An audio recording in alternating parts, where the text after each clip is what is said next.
My name is Alyssa. I'm 24 years old now, and I live in Philadelphia. But the story I'm about to tell didn't happen in this busy city.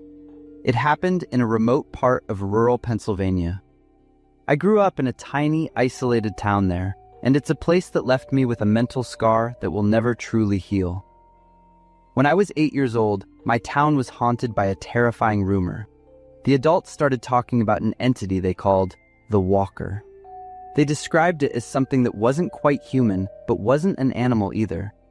They said it only appeared at sunset, lingering at the edge of the woods or along the lonely, windswept dirt roads. "Don't go outside after 6 p.m., my mom would warn me, her eyes unusually stern. "The Walker likes little girls who wander off. It will take you away, and you'll never find your way home." As kids, we believed every word. We imagined a tall monster with long, spindly arms hiding in the mist. We were scared, but it felt like a ghost story. Until Emily disappeared. Then, that fear turned into a brutal reality. Emily was my best friend back then. She lived just a short distance from my house. We used to walk to school together, play in the backyard, or pick wild berries on the hills. Then, one morning, her seat in class was empty. Emily had vanished without a single trace. The whole town went into a panic. The adults organized search parties and looked everywhere, in the woods, by the river, in open fields, and in abandoned houses. But no one found Emily, and no one found any clues. The adults started whispering to each other about the Walker. They said Emily had been taken by that thing. She was never found. In my young, innocent mind, I believed Emily had left this world in a supernatural way. I thought a monster had swallowed her whole. The true nightmare finally reached me on an October night. After a huge argument with my mom about cleaning up my toys, I threw a tantrum. In a fit of childish anger, I snuck out the back door and ran toward the dirt road in front of our house. I just wanted to hide for a while so my mom would get worried and come looking for me. It was pitch black outside. The wind blowing through the pine trees sounded like a chorus of low whispers. As my anger started to fade and the cold began to soak through my thin shirt, I suddenly heard it.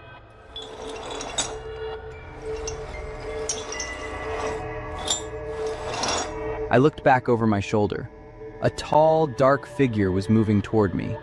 It walked with a heavy limp, and it made a rhythmic clicking sound, like a heavy chain being dragged across the ground. In the dead silence of the night, it made my skin crawl. I stood there, paralyzed. My mouth was open, but no sound came out.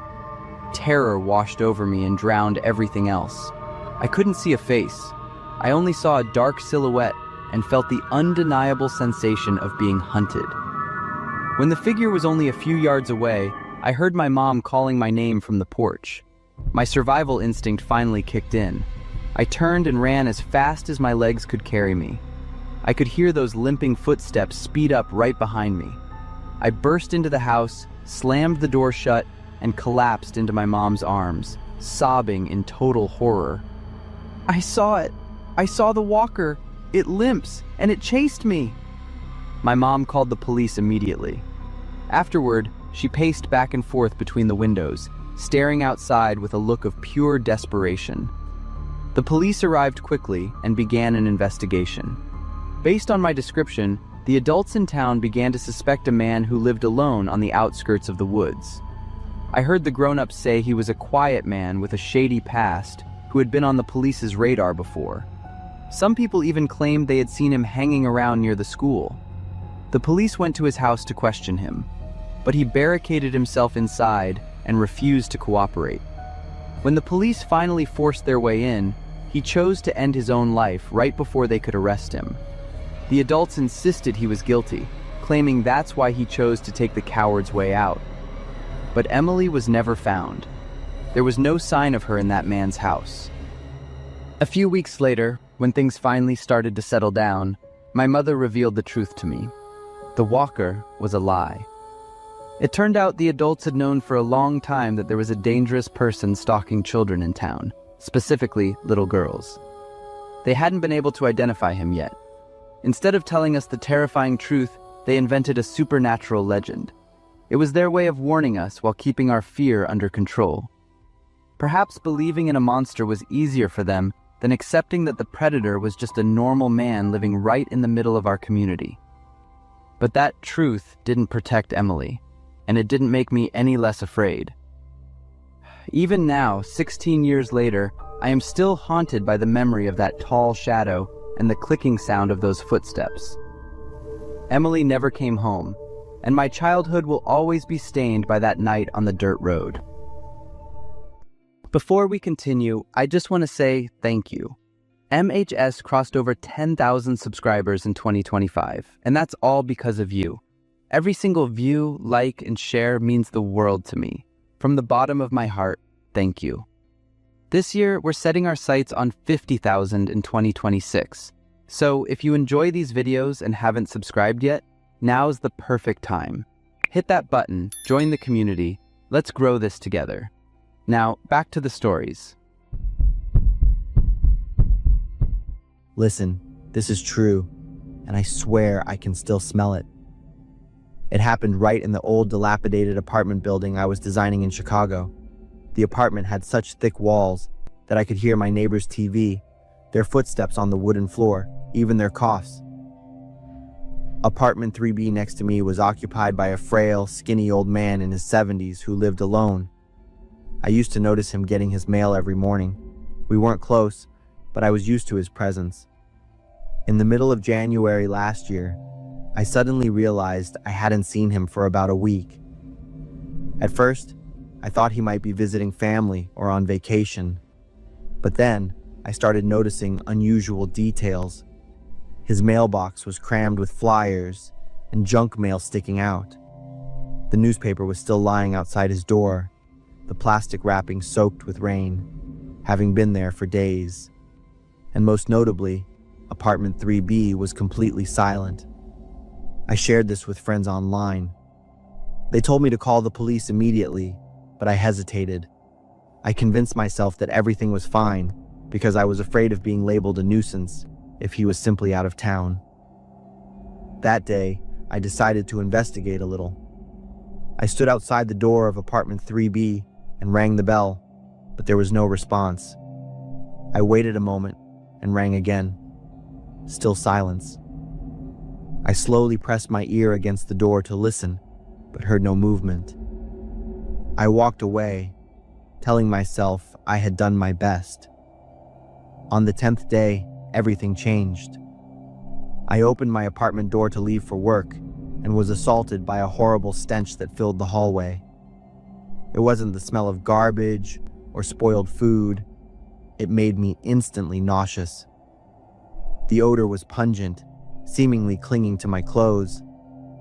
I knew immediately the smell was coming from apartment 3B. I tried to convince myself that maybe he had left food in the fridge or that a small animal had died. But honestly, I couldn't help but shiver. I immediately went back inside and called 911. I explained to the operator my suspicion that something had happened to my neighbor. I hadn't seen him in over a week, and now there was a terrible smell coming from his apartment. The dispatcher told me to stay calm and that the police would be there shortly. I was completely frantic because the stench seemed to permeate everything, even me. About 10 minutes later, the police arrived with an ambulance. As soon as they stepped into the building, I saw them wince because of the odor. They knocked on the door of apartment 3B and called out loudly, but of course, there was no response. They spoke into their radios with someone, then decided to break down the door, as they had reason to believe the person inside was in danger. When the door burst open, the stench rushed out so powerfully that both police officers had to step back. One of them turned away, and I saw him throw up immediately. The other was calmer, pulled out a handkerchief to cover his nose and mouth, and stepped inside. I couldn't see clearly inside, but I heard him speaking into his radio, saying he had found a body and needed immediate assistance. He added that the body recovery would be extremely difficult. A few more police officers and medical examiners arrived. They entered apartment 3B with protective gear, masks, and gloves. I stood there trembling, not knowing what to do. One police officer approached me and asked a few questions about the old man. Things like when I last saw him, if he had any relatives, if anything seemed unusual. I answered each question mechanically and stammered, still dizzy. Then I instantly froze when I saw what would haunt me forever. From the crack under the door of apartment 3B, small white maggots began to crawl out, quietly and slowly, as if death itself was seeping onto my doorstep. I was paralyzed. Shaking all over, I turned and ran back into my apartment, slamming the door shut. I gasped for air, then ran to the bathroom and vomited. A few minutes later, I heard movement outside. They were moving the body out. I just sat there listening to everything, my mind unable to stop conjuring up horrible images. After a few hours, everything quieted down. The police and ambulance were gone, but the stench remained. Though lessened, it was enough to remind me of what had happened. I looked at the wall separating my apartment from apartment 3B. I realized that for 10 days, only a thin wall away, a man had died in complete solitude. I suffered from insomnia for many nights afterward. Every time I closed my eyes, the image of the maggots crawling out from under the door appeared. Every time I smelled a strange odor, I felt sick as if it were coming from the corpse itself. I wanted to move out but didn't have the money. I truly felt helpless. Later, through the building manager, I learned the old man died of a stroke in the bathroom. He fell to the floor, and no one was there to help. He had no children or friends. No one realized he was gone. I tried to find peace by playing with my cat, but I knew that death had changed me. You see, this story isn't just about death, it's about isolation. A man died right next to me, separated by only a thin wall, for 10 days without anyone knowing. And that is the most terrifying thing. The lonely death is real, and it happened right in the apartment next to mine. My name is Robbie, and I am 33 years old. At this age, while most of my friends are posting photos of their kids starting preschool, I am still stuck eating dinner alone in Los Angeles. I'm not poor. In fact, after years of working in finance, I've built up a very solid nest egg. But loneliness is like acid. It eats away at your sanity faster than anything else. I've had a few short-term relationships over the years. After scrolling through countless profiles on Tinder, Bumble, and Hinge with no luck, I grew exhausted with online dating. I've always wanted a family and a real partner to share my life with, but finding someone serious among thousands of digital options felt impossible. Then, one afternoon, while scrolling through Facebook, I saw an ad for a speed dating event in Orange County. The setup was simple. You talk to people for 10 minutes at a time, and if you hit it off, you exchange info at the end. It sounded refreshing. I decided to give it a shot since it felt more real than an app. After I signed up online, the organizers called me to confirm my spot and ask a few personal questions. I was completely honest. I told them about my income, my values, and my genuine desire to find a wife and build a home. The event was held on a weekend night at a lounge in Irvine. The place was filled with warm lighting and the scent of expensive perfume. There were about 10 men and 10 women there, all of whom looked successful and polite. Grace appeared during my fourth round. She was 31 and had the elegant look of a sophisticated professional. In our 10 short minutes, we didn't waste time on small talk. She asked me about the book I was reading and my goals for the future. She looked me straight in the eyes and listened as if I were the only person in the room.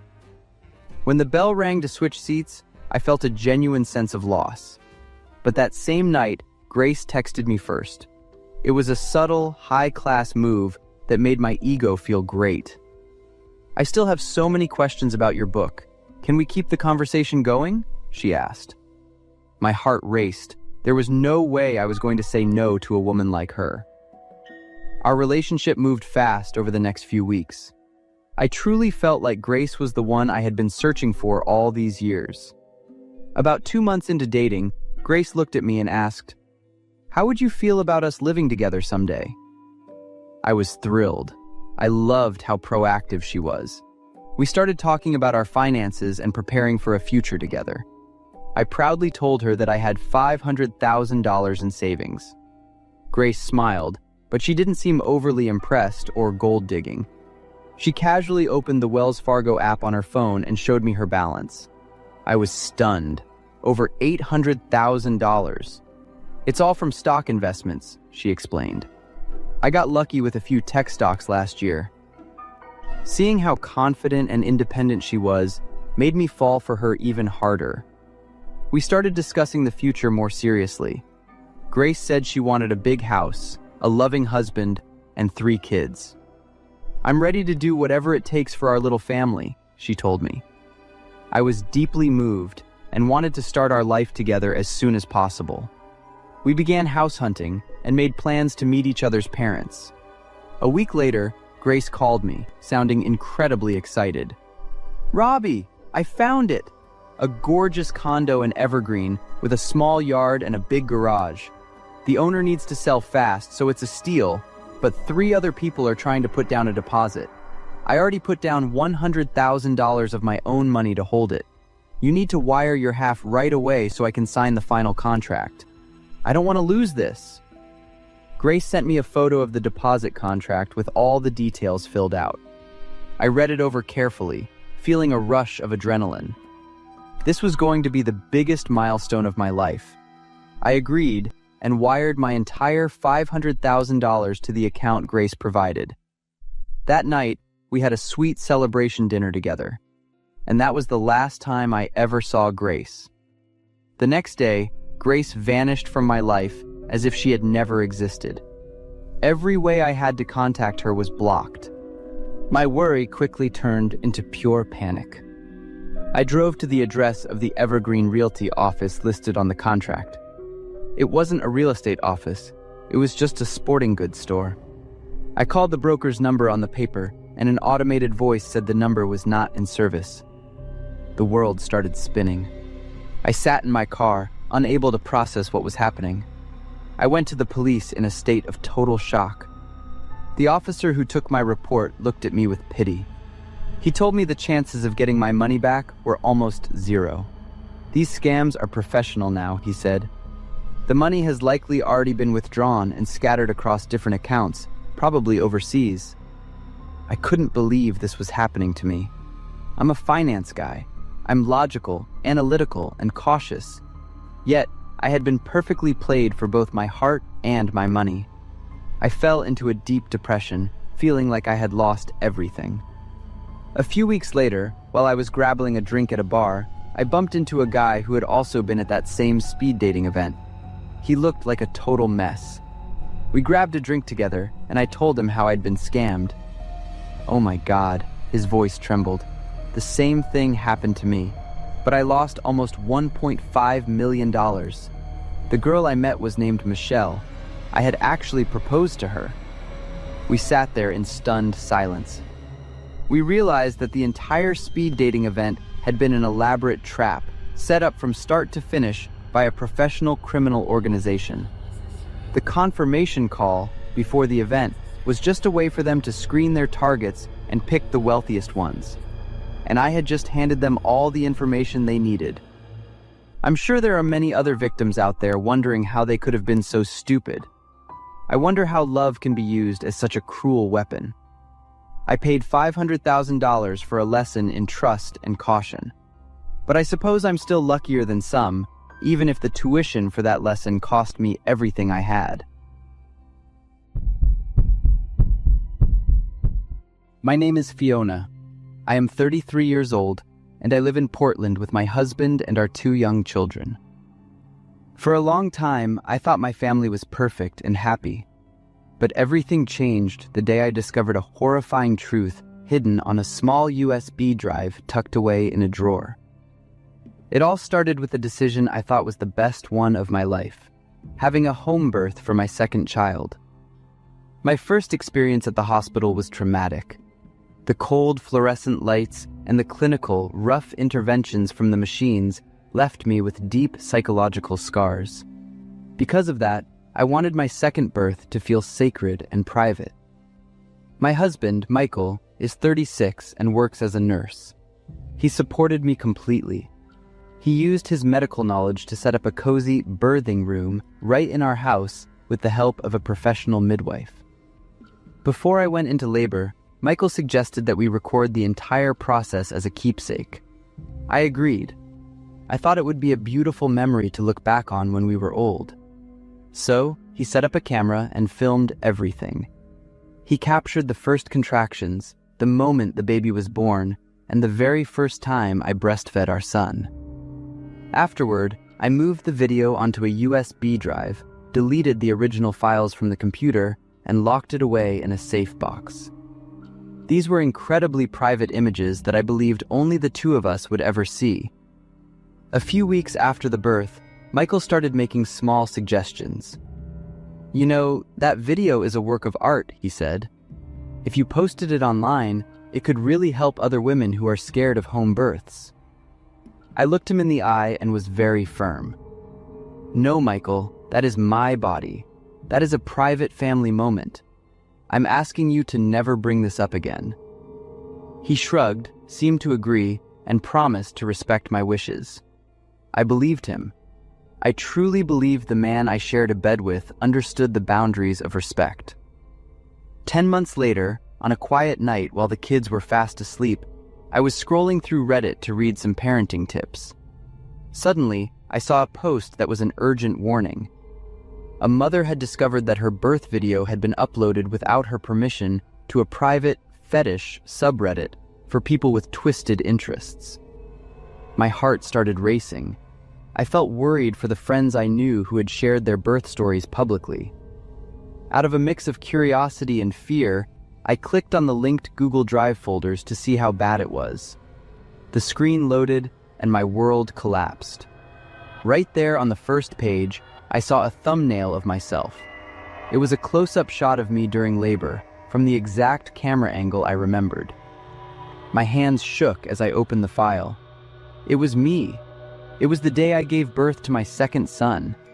It was the exact video I thought was locked away. Even worse were the comments below. Strangers were discussing my body using the most disgusting language imaginable. I sat there frozen in the dark. A cold shiver ran down my spine. The USB was still in the wooden box. The original was deleted. Only one person could have done this. The next morning, I took the kids to my mother's house without saying a word. That night, I came back to confront Michael. I hid my phone in my pocket to record our conversation. "My birth video is on a fetish website," I shouted, my voice breaking as I struggled to stay standing. At first, his acting was perfect. He slammed the table, pretended to be furious, and shouted that we needed to call the FBI because we had been hacked. But then, I coldly told him the truth. The USB had never left the box, and he was the only one with the password to the old computer. His mask finally slipped. "Fine, I posted it," he said. His voice shifted from shocked to a calm, terrifyingly defensive tone. "I started a daddy blog on YouTube to use it as educational material for other fathers. I didn't think creeps would steal it and post it there." "You posted it publicly? For 10 months?" I screamed, tears streaming down my face. "You're overreacting, Fiona," he replied. "I'm a nurse. I see this stuff every day. In the medical world, it's normal. I actually got a lot of positive feedback from other men." Those words felt like a knife to the heart. He saw my body, my privacy, and our son's sacred birth as educational material. He thought it was normal for thousands of strangers to see his wife's most intimate parts. This wasn't just a mistake, it was a brutal betrayal of my dignity. I decided to file for divorce immediately. No amount of marriage counseling can fix a relationship where a husband views his wife as an object to be displayed for his own ego. Even though I have spent hours reporting the video and sending links to the FBI and cybersecurity groups, I know the bitter truth. Once something is on the internet, it stays there forever. That video is now on the hard drives of sick people out there. Now, every time I look at my son, I feel a sharp pain in my chest. The most beautiful moment of my life has been turned into a stain that can never be washed away. I am doing okay now, but I don't know how long it will take to heal from this wound. I still have my children, and I will keep moving forward for them. Today marks exactly 1 month since Will vanished from my life. Our shared apartment remains unchanged, and the faint scent of his cologne still lingers in the air. My name is Naomi. Instead of being busy planning my dream wedding, I am drowning in sleeping pills and endless nightmares. Will and I were together for 2 years. It wasn't my longest relationship, but he was the only man I ever truly loved. Then, a horrific accident took him away on Valentine's night. The news was devastating. The police found him on the subway tracks. His body was unrecognizable. He had fallen just as the train arrived. His phone was never found at the scene. My world collapsed. Everything afterward was a blur of horror, a funeral filled with the sound of grieving, while I felt nothing but a deep, hollow emptiness. I missed him, and I was consumed by regret. Before the accident, Will and I had a huge fight. I suspected him of cheating. After that night, we cut off all contact. I thought he had just walked away because he was angry, until I got the call. The silence of the house began to haunt me, and then the next terrifying thing started happening. Every single night, at exactly 3 a.m., my phone screen would light up. The caller ID made my heart stop. Will. The first time I answered, my hands were shaking violently. I pressed the phone to my ear, but there was only absolute silence. I told myself it was a sick joke from whoever had found his lost phone. On the following nights, the silence was broken. During those eerie calls, I started hearing strange noises. It was sobbing, a woman's voice. It was soft but filled with deep sorrow and pain. My old jealousy flared up like gasoline on a fire. It's her, I thought. I was convinced it was the woman Will had been seeing behind my back. The thought of his lover holding his phone and calling just to taunt me drove me insane. It all came to a head on a rainy night when the sobbing on the other end grew louder. I couldn't hold back anymore and screamed into the phone. "Who are you? Why do you have his phone?" I held my breath, waiting for an answer, but there was none. Instead, a loud, furious scream erupted from the other end, louder than the pouring rain. "You are the one who killed him, you bitch!" I dropped the phone on the floor in shock. The line went dead with a long dial tone. I was trembling all over, drenched in a cold sweat. How dare she scream at me when she was the one who destroyed my relationship? As the days passed, my body and mind wasted away. The grief pushed me to the edge of madness. 1 month after his death, I went back to that subway station. The platform was deserted. The sickly yellow neon lights cast long shadows over the tracks. I stood there, staring into the dark tunnel.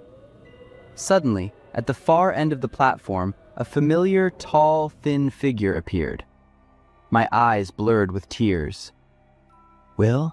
I whispered, unable to believe it. As I looked closer, I knew it was him. Will was standing there, wearing the coat I had bought him. My heart felt like it was bursting. I ran toward him, shouting, "Will, I'm here!" But before I could finish my sentence, the train's horn blared from the distance. The sound swallowed my voice. Will turned around. He looked at me, but his eyes were completely empty. As the train roared toward us at a terrifying speed, right before my eyes, Will threw himself onto the tracks. "No!" I screamed at the top of my lungs, reaching out, but my hands only grabbed the cold, empty air. I bolted upright in bed, heart hammering against my ribs, looking around in a panic. It was a nightmare, but it felt so real that I could still feel the chill of the station. I grabbed my phone, tears streaming down my face. I couldn't take it anymore. In a daze of misery, I typed a message to his number. "Will, please come back to me. I was wrong. I'm so sorry. Please, just come back." I hit send, buried my face in my knees, and sobbed. Suddenly, the sound of a text notification chirped very close by. I looked up, but the sound didn't come from my phone. It came from under my pillow. I reached under the pillow and pulled out a phone.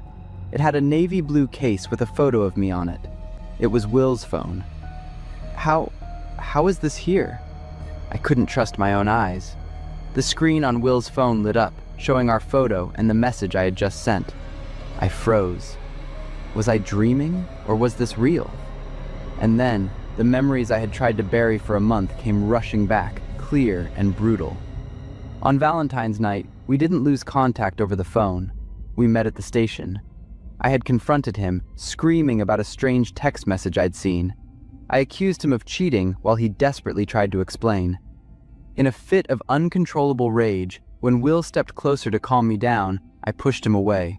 Hard. I saw him slip. I saw his eyes go wide with shock as he fell onto the tracks just as the train's headlights hit him. And in that horrific moment, I had picked up his phone from the floor and ran. I had run from reality. I had run from my guilt. My brain had created a perfect lie, a story where I just heard the news from someone else, a story where it was just an accident. The woman's voice sobbing on the phone wasn't anyone else. It was the recording of my own voice, crying during my sleepless nights. I sat in the dark room with my knees tucked to my chest. The clock struck 3 a.m. I used Will's phone to call myself. This time, I held both phones to my ears. "You are the one who killed him. You bitch."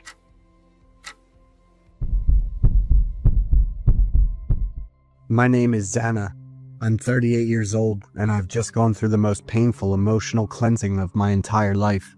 For over 30 years, I lived with this strange phobia that made people want to laugh. I was terrified of rabbits. People are usually afraid of spiders, snakes, or heights, but I was horrified by the fluffy, long-eared creatures that the rest of the world sees as cute. People mocked me, but they didn't understand that in the mind of an 8-year-old child, the image of a rabbit was tied to an unforgivable crime. That fear began on Easter Sunday in 1996. That was the day I came to believe the Easter Bunny had eaten my best friend. I grew up in a small, peaceful town where everyone knew each other. Every year at Easter, Mr. Anderson, an old man who lived alone in the biggest mansion in town, would open his massive garden for the local children to have an egg hunt. It was the most anticipated event of the year. We spent the whole week bragging about our new baskets and shoes, guessing who would find the most eggs. That year, I went with Emily, my best friend. We were always together, like shadows. We arrived a bit late that day. As we walked through the mansion gates, I could already hear the other kids screaming with joy. The areas near the paths had already been picked clean. Most of the chocolate eggs in the low bushes were gone. My parents and Emily's parents were busy chatting and laughing with the other adults. Emily had already found a few eggs, but I hadn't found any yet. She nudged my arm and whispered a plan to go deep into the back of the garden to find the hidden ones. I looked where she pointed. Behind the garden was a thin patch of woods with lots of dry leaves and low branches. It looked a bit dark, but it didn't seem scary. We were excited about our secret plan. We bent down to flip over piles of leaves and reached in the hollow tree trunks. Soon, we were both giggling because we found several large eggs. Then, Emily suddenly stopped. She looked up, her eyes wide, and pointed to a high branch far above our heads. There sat a very large egg, much bigger than the others, painted a bright, shiny gold. We cheered with excitement.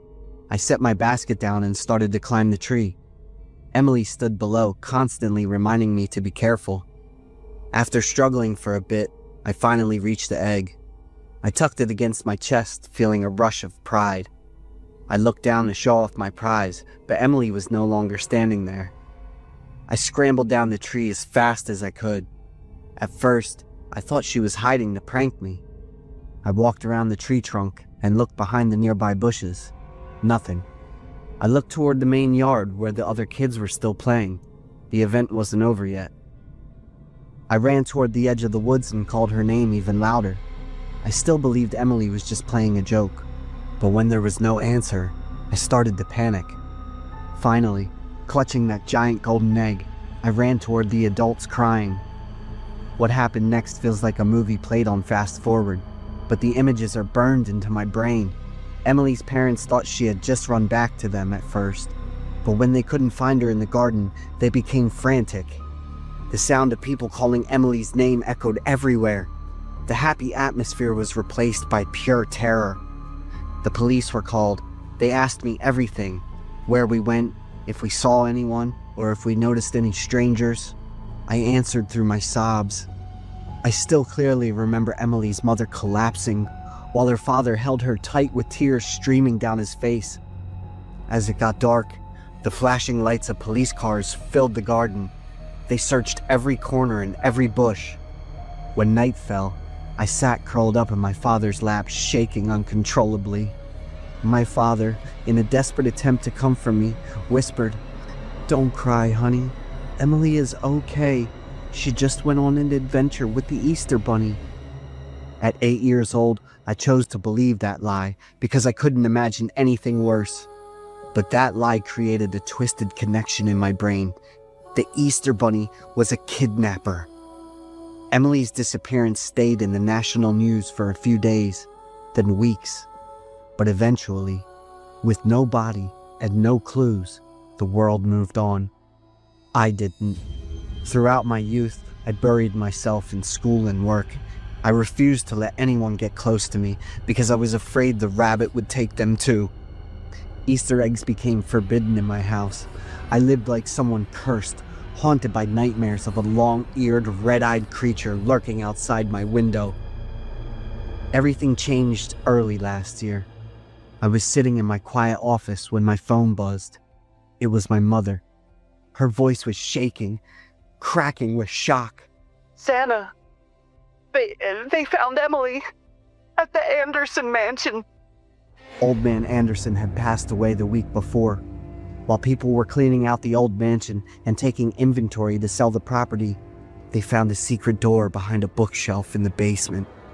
But the most horrifying part, the part that made me drop my phone on the floor, was what the police revealed next. It wasn't the body of an 8-year-old girl. Emily had lived there. She had been in that dark basement for 29 long years. The forensic report confirmed that Emily had only passed away about a year ago from illness and exhaustion. That sick monster Anderson had snatched her from right behind my back that afternoon in 1996. He had chained my friend to a basement wall, stealing her youth, her dreams, and her entire life, all while hosting happy Easter egg hunts for the town every single year. While I was standing on a tree branch just a few feet above the ground, my friend was being dragged into a hell right beneath my feet. When I heard the truth, I broke down in tears.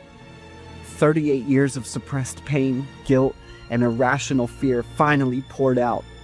I cried for Emily, for a friend who suffered so much that death was likely her only escape. I cried because my own innocence was used to cover up a real-life demon.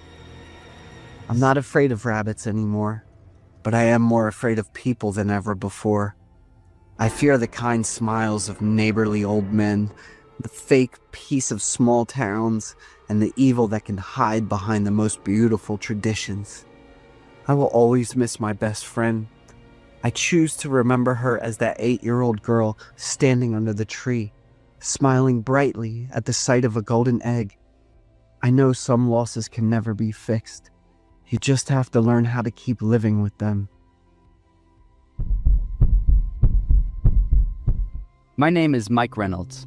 I'm 30 years old, and for the past 4 years, I've worked as a forensic pathologist at the Millbrook County Morgue in Ohio. I used to think that working so closely with death was the scariest thing I would ever face. I was wrong. Millbrook is a quiet, rural town surrounded by dense, old-growth forests. Usually, our morgue only handles elderly folks who passed away from natural causes or the occasional highway accident. But that day's shift was different. 2 bodies were brought in from a mysterious crime scene at the edge of the woods, a man and a woman. When I pulled back the white sheets, I froze. There were bruises on the man's shoulder and the woman's neck, but they weren't just from a struggle. They were bite marks. They were clear, deep, and jagged. I recognized them instantly. Human teeth. But these weren't like the bites from a typical bar fight. They were savage, as if the attacker had tried to tear the flesh right off the bone. I noted the injuries in my report, took photos, and assumed the police would catch the maniac soon. After that day, my body started reacting in strange ways. That evening, I went home feeling a bit rattled. To relax, I made my favorite meal for dinner, spaghetti with meat sauce. But the moment the food touched my tongue, I nearly gagged. It didn't taste like tomato or beef. It tasted like burnt plastic and rotting cardboard. I sat there staring at my plate, unable to believe what I was tasting. I brushed it off, thinking I was just stressed. I tried a glass of red wine, but the liquid was bland and gritty, like sewer water. A hunger began to claw at me, a burning, hollow hunger deep in my stomach, but every normal food I tried was repulsive. Within a week, I lost nearly 10 pounds. My face became gaunt, and my eyes were sunken with dark, purplish circles. Paradoxically, my stomach always felt tight and bloated, heavy as if I had swallowed a large stone. Every night, I woke up at 3 a.m., drenched in sweat with a thick, metallic taste in my throat. One morning, while brushing my teeth, I saw something stuck between my back molars. I pulled it out with some floss. It was a small piece of meat, tough, stringy, and starting to dry out. My heart hammered against my ribs. I hadn't eaten meat in 3 days. Panic began to take over. I started to fear myself. Was I sleepwalking? Was I having some kind of mental breakdown? To find the answer, I hid a small camera in the corner of my bedroom, facing my bed. The first 2 nights were peaceful, but on the 3rd night, when I woke up at 6 a.m., my clothes were covered in mud and thick, dark stains. Trembling, I opened the footage from 2 a.m. In the grainy, black and white video, I watched myself sit up. But it wasn't how a normal person wakes up. I tumbled onto the floor, my back arching in a distorted, unnatural way. My hands and feet hit the ground at the same time. I wasn't walking, I was moving on all 4s. My shadow on the video moved with terrifying speed, agile, wild, and jerky, like a hyena catching the scent of prey. I watched myself crawl to the window, snout tilted up to sniff the air, and then I vanished into the darkness outside. That morning, I went to the office feeling like a stranger in my own skin. A new body had been brought in overnight, and rumors were flying through the police station. The bite marks were back. This time, a large chunk of flesh was missing from the victim's forearm. I didn't dare look at the corpse. I ran to the security office and forced the guard to let me see the footage from the cold storage area. There it was, at the same time, 2 a.m. A dark shape blurred across the screen so fast the camera could barely catch it. It moved low to the ground on all 4 limbs. "Probably just a stray dog getting in through the vents, Doc. I've seen it a few times," the guard said, his eyes glued to his newspaper. I stood there frozen, my face pale and my hands clenched. That movement was identical to what I saw in my bedroom. It wasn't a dog, it was me. In a final moment of clarity, I realized the truth. This wasn't a psychological issue. I remembered those first 2 strange bodies found deep in the woods, with decay that didn't look natural. Perhaps during the autopsy, I had accidentally inhaled spores, or a rare parasite had entered through a tiny scratch on my hand. A virus or parasite hidden in the deep woods, capable of turning its host into a nocturnal predator that feeds on carrion and body fluids. I submitted my resignation immediately, blaming my failing health. I packed my things, threw away my phone, and drove out of Millbrook that afternoon. I moved to a secluded rental on the state border where no one knows my name. But running didn't solve the problem. The hunger is still here. Ugh, it's tearing at my insides right now. My stomach is starting to feel tight again, and when I look in the mirror, I see my pupils beginning to narrow, sharper, more feral. I realize now that this parasite isn't just eating dead flesh, it's rewriting my biology. I'm afraid I won't be able to hold out much longer. Tonight, as the wind howls from the woods behind the house, I feel that urge again. The urge to drop down onto all fours and sprint into the dark. My biggest fear isn't that I will die. It's that one night, I'll wake up and realize the raw meat under my fingernails doesn't belong to an anonymous corpse anymore.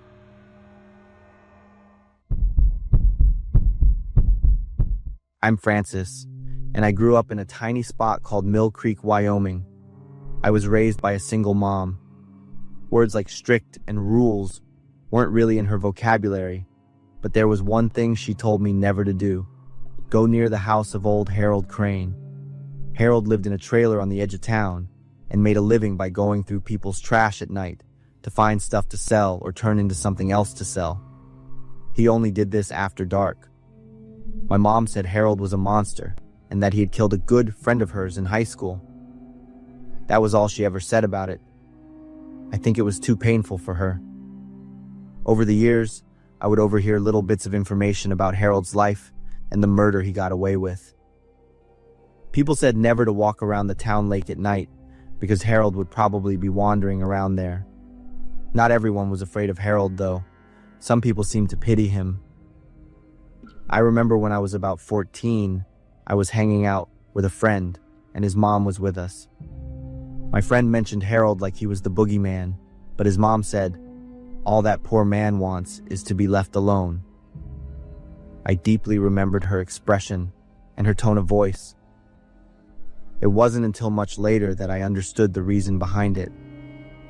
When I was 17, my mom got drunk one night and told me the story of how Harold had killed her best friend. She was crying and looking at old high school photos. Even though he sometimes partied too much, he was a good person, and it's heartbreaking to have his life end at such a young age. My mom said it was an outdoor party with her and her friends. My mom's best friend had gone into the bushes to pee. Suddenly, he saw a person carrying what looked like a child over his shoulder, walking through the brush. My mom's friend yelled out, and the person immediately ran away. He chased after the person, but when he caught up, the guy dropped the child and turned around, shooting the poor friend repeatedly. He fell down instantly, with no time to react. The child they saved was taken to the hospital, but ended up dying anyway because of a massive amount of tranquilizers in their system. My mom insisted that Harold was the one who shot her friend, but for some reason, he was never arrested or went to jail. Now I understood why people were either so scared of him or hated him so much. The hatred simmered for months until I decided I had to do something. I told a couple of friends my idea. One said he had asked his dad about the kid who died from a drug overdose, and his dad confirmed it was true. However, the kid was found in town, not near the lake. That small detail didn't matter. The story was basically the same, and Harold had to pay for what he did years ago. That night, I hatched my plan. I was going to walk to his trailer around midnight and burn it down. I knew it was a stupid idea. It might kill him. But all I could think about at the time was the sight of him waking up, running out, standing there angry, and having to move away. I didn't have any money, so I stole a can of paint thinner from the school's art supplies closet. I lied and said I was going home after a bonfire with friends. In reality, I headed toward Harold's place. It took me about an hour to walk. When I was about half a mile away, I turned off my flashlight and walked along the water's edge until I saw the light from Harold's trailer. I watched until the TV sound inside stopped and the light went out. I waited a little longer until everything was completely silent. Then, I took the can of paint thinner from my backpack and started to creep forward. I was pretty confident, thinking I had approached without being seen. But then, just as I was about to open the paint thinner can, I suddenly heard a loud click from the right. I immediately recognized the sound of a gun. "What you got there, boy?"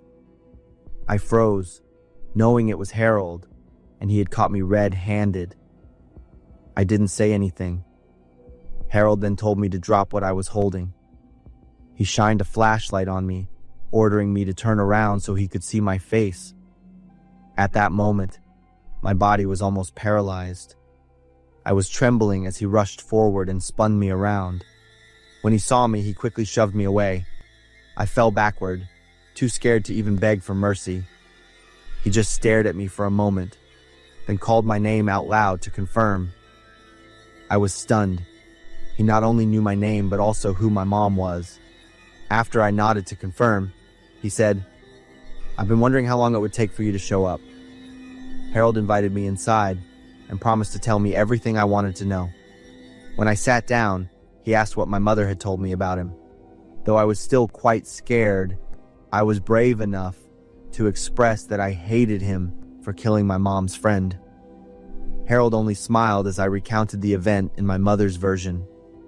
He didn't interrupt at all, but when I finished, he told me, "All right, kid. Here's what really happened." My mom's friend was a big troublemaker, and even though people tried to help, he only got worse. The night he was killed, the person walking by the lake with the child over his shoulder wasn't Harold. It was my mother's friend. In reality, the situation was nearly the opposite. Harold was out trash picking as usual when he stumbled upon a group of drunk teenagers walking by the lake at night. He followed them to make sure they didn't walk towards his trailer. Harold noticed that one of the teenagers was carrying something over his shoulder that looked like an unconscious child. Harold moved closer and heard the teenagers planning to do something terrible to that unconscious child. As soon as he heard that, Harold turned on his flashlight and told them to drop the child. The person carrying the child was my mom's old high school friend. He pulled out a knife and was preparing to stab the child in the chest when Harold fired a few shots into his chest, and he died instantly. Harold said he didn't get a good look at the other teenagers who ran away, but one of them was definitely a girl. Afterward, he carried the child into town and left her at the gas station, where an employee was working the night shift. That employee called 911, but Harold didn't stay. He just told the employee there was a dead body near the lake, and the police should go there. He was the one who did it. The police stopped by the next morning and arrested Harold. But his story checked out, and the parents of the missing girl were so relieved to have their daughter back home that they could only thank him. To them, Harold was a hero. However, Harold didn't feel like a hero. He had promised himself never to hurt another human being as long as he lived. That's why he lived in isolation. If he could have saved that little girl's life, it would have been worth it. But she was probably already dying from the tranquilizers the moment he saw her. He was tormented that the criminals were still walking free. So, he stayed away from town, unable to bear living near the former criminals, who were now adults. He didn't know exactly who they were, but he thought my mother was very likely one of them. Harold said he didn't care if I believed him or not. He only wanted me to do one thing: go home, tell my mother what he had just told me, then look her in the eye and ask if it was all true. I did exactly that. It's best not to detail how that conversation went. Our relationship was never repaired. Since that night, I've carried a heavy feeling, disgust with myself for planning to do something so foolish, and heartbreak knowing the harsh truth about my mother. I often wonder if I can ever forgive her. Nearly 20 years have passed, and I haven't dared to return to Wyoming, because every road and every house there reminds me of the night that changed my entire life. Dami's Instagram message popped up one evening. I stared at the name on my screen. It had been 3 years since the last time she'd called me, sobbing, saying she was leaving Miami for a fresh start. "I miss you so much. Can we meet up?" I immediately messaged Dami back. For 3 years, a knot of guilt and worry about her had stayed with me. I was part of the reason Domi left. That year, we were both college seniors. I had introduced Domi to a guy in my photography club named Carrie. To be honest, Carrie and I weren't close, we were just acquaintances. But Domi told me she liked him right away, so I agreed to make the introduction. However, Domi's hopes didn't pan out. Even though she persistently pursued him for 6 months, Carrie turned her down. After the heartbreak, Domi decided to move to Seattle. She said she needed to leave to forget him. I still wondered if she would have suffered so much if I hadn't introduced them. When we finally met up, Domi chose a busy downtown coffee shop. I barely recognized her. She had changed so much. She had long hair, a smoking hot figure, and porcelain white skin. But the strange thing was, she wore a mask the whole time. Even when she sipped her coffee, she'd only pull it down a little and then put it right back up. At first I was even suspicious, but when I heard her familiar voice, I was sure it was my old friend. We talked for a long time. Then she pulled out her phone and scrolled through a few pictures. My jaw dropped. On the screen was Carrie, the guy from the photography club. We've been together for a year now. He finally understood how I felt. I was totally surprised. Wow, I'm so happy for you. Seriously, I was curious and asked how they finally got together, but Domi didn't tell me. She just shrugged and gave a shy smile. We said goodbye after about an hour of catching up. I felt a huge sense of relief. Maybe everything had finally worked out. A few days later, I was having coffee with a coworker at a different cafe. After a while, a woman walked in. She stopped and looked straight at me. Her gaze made me uncomfortable because I didn't know her at all, but her body and outfit were really eye-catching. She had a stylish short haircut, tanned skin, and full lips. After staring at each other for a few seconds, she walked over to a table in the opposite corner of the shop. I noticed her handbag looked really familiar. I thought I had seen that bag. Domi was carrying it the other day, I was pretty sure. Soon after, a man brought over their drinks. They started talking, looking very flirty. But then my heart seemed to stop when I got a clear look at his face. Domi said they were dating, but he was here with someone else. And then they kissed. "What is it?" my coworker asked. "I think I just uncovered a huge secret," I whispered. I watched them laughing and talking happily. This wasn't a quick casual hookup. This was a couple on a serious date. After that coffee date, I thought about it constantly. Should I tell Domi? She was already heartbroken by him once. If I told her, she would suffer again. But if I didn't say anything, I would be letting her live a lie. One morning, I was making breakfast when I saw a news report on TV about a murder. The victim, Jess Torres, had died in her apartment. Her boyfriend, Carrie Matthews, 27, was seriously injured and in critical condition. The suspect, Dominique Sarah Lawson. Police's initial assessment was that the crime was related to a romantic dispute.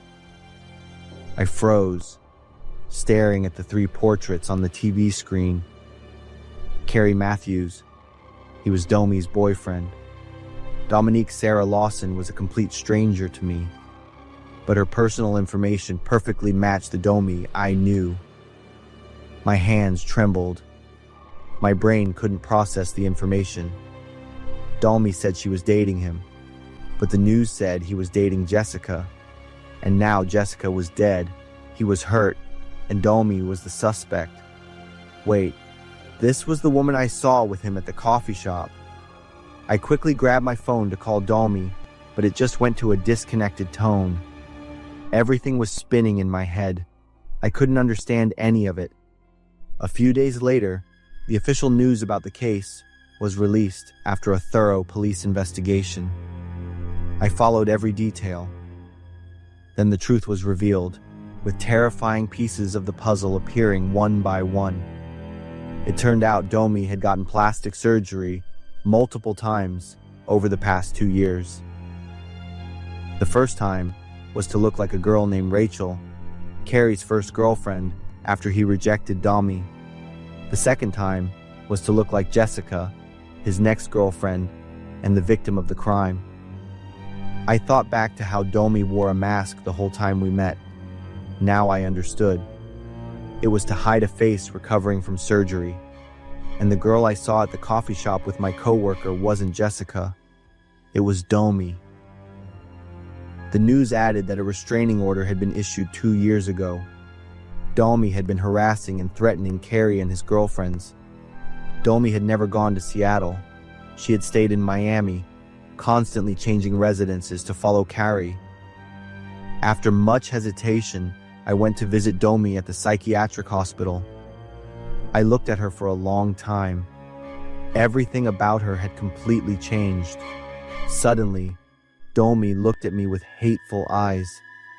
"You think you can keep rejecting me forever?" His next girlfriend, and the one after that, they will all be me. Domi started having a breakdown, screaming and smashing things. I left, scared. On the way home, I thought about a friendship that had once been so great. But then, because of a blind, obsessive love, my friend was willing to give up everything. She was cutting herself away, little by little. I wondered, if I hadn't introduced her to Carrie that day, would things have been different? If I had seen the warning signs earlier, could I have pulled Domi back before she went too deep? I don't have the answer. I only know that sometimes the emotion called love, if left untreated, can become a poison that destroys a whole person. They don't die right away, but they disappear, little by little.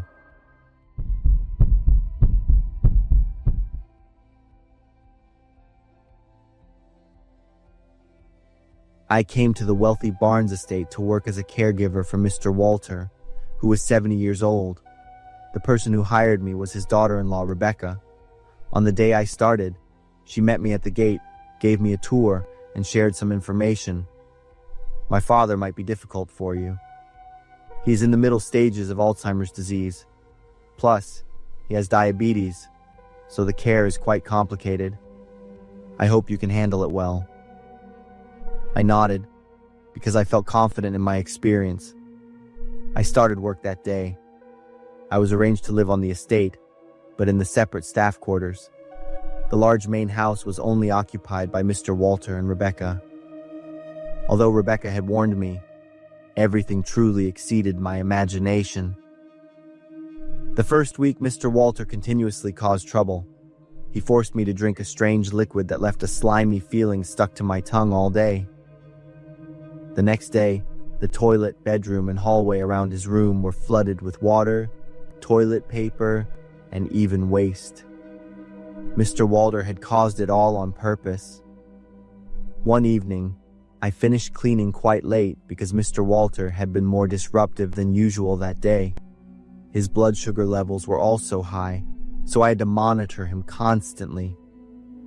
After stepping out of the laundry room, I jumped because I heard a loud noise from the kitchen. I froze when I saw Mr. Walter crouched in front of the wooden pantry cabinet, using a large knife to try to pry open the hinges. Seeing me, he started, turned around, his eyes wide, gripping the knife tightly and swinging it forward to threaten me. "You took it, didn't you? I have to find it." My whole body was frozen stiff, terrified because I was alone facing him. It took me nearly an hour to coax him back to bed, give him his sedative, and watch him for another hour before I felt safe leaving. The next morning, I took him out onto the balcony for fresh air. I went back inside to get a jacket, and when I returned, he was gone. I found him in the garden, digging in the dirt with his bare hands, his fingernails full of mud and blood. I buried it here, or over there, or is it inside the house? I quickly pulled him up, but I was instantly shoved down. A full-blown crisis ensued, and that day, I was busy from morning until late at night. His illness showed signs of worsening. I had to set alarms for certain times during the night to check on him continuously. One night, I went to check. I was startled and almost screamed when I saw Mr. Walter standing in the living room. He was repeatedly hitting his head against the wall with great force. A lot of blood was running down his forehead. I have to remember. I rushed to hold him tight, but his strength in his agitated state was astonishing. I yelled loudly for a few other helpers to come assist. We wrestled with him until he was exhausted and agreed to be led back to his room. I sat up all night to watch him. My body ached, and my eyes and head felt heavy from lack of sleep. Now I understood why the previous caregivers left in less than a month, but I desperately needed the money, so I chose to stay and continue. The next day, I went to the storage shed to find his wheelchair. I planned to try taking Mr. Walter outside every morning. A change of scenery might help improve his memory. While searching, I unexpectedly discovered a box tucked away in a corner behind a cabinet. It was made of dark wood and was exquisitely carved. I guessed it was something valuable, so I planned to give it back to Rebecca. But as soon as I turned around, I jumped because Mr. Walter was standing right at the shed door. I called out, but he didn't respond. His gaze was fixed on the box in my hands. He stepped in, closed the door, and then forcefully snatched the box. "Don't give that to her. Mr. Walter, are you lucid right now?" He opened the box. Inside were many papers. He took them out and told me to read them. I opened the folder. Inside were death certificates and case files for his wife, his son, a gardener, and a previous caregiver. They all had different causes of death. Rebecca did all of this. She wants my assets, so she eliminated all the heirs. Why didn't you call the police? The sickness came too fast. I can't even remember my own name. Some days I remember everything, but I can't remember where I hid the box. Rebecca knows I have the evidence. She still needs me. She's taking advantage of my Alzheimer's so that one day she can force me to sign a fake will. But the caregiver and the gardener weren't related to your property because they were the ones close to me. She was afraid that when I was lucid, I might reveal the secret. The people who left were people I intentionally chased away, fearing they would be the next victims. You too, do me a favor. Take the box back to your room and give it to the police tomorrow. I didn't ask again. I took the box back to my room, feeling absolutely overwhelmed and confused. From that moment on, Mr. Walter didn't say anything else. He just sat on the porch, staring into the distance. At midnight, I and the other workers woke up when we smelled smoke. We watched in horror as bright red flames erupted from the first floor of the main house. The fire spread incredibly fast. By the time the fire department arrived, the entire house was engulfed in flames. They found 2 bodies in the ashes.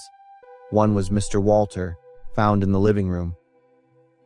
The other was Rebecca, in an upstairs bedroom. The door had been locked from the outside. I did what Mr. Walter had asked. I gave the box to the police and told them everything. They launched an investigation. After 3 months, the evidence confirmed the truth. I left the Walter estate on a cold winter morning, carrying an unforgettable memory. I will never forget Rebecca's final screams in the fire, or the image of Mr. Walter sitting silently on the porch that afternoon. And more than anything, I felt gratitude. If Mr. Walter hadn't chosen to end it all, who knows, I might have been the next victim